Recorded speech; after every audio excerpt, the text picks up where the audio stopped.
तोहरा के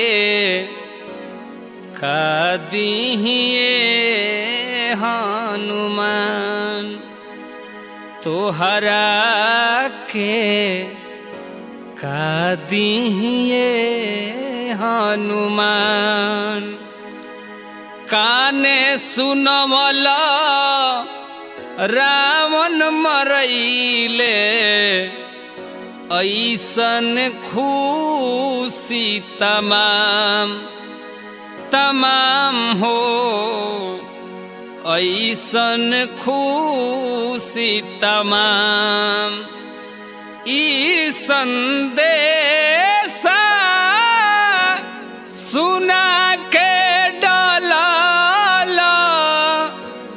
ई संदेशा सुना के डलाला मुअला तन में प्राण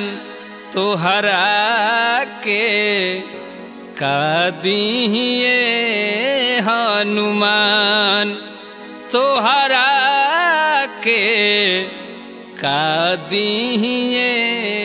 हनुमान।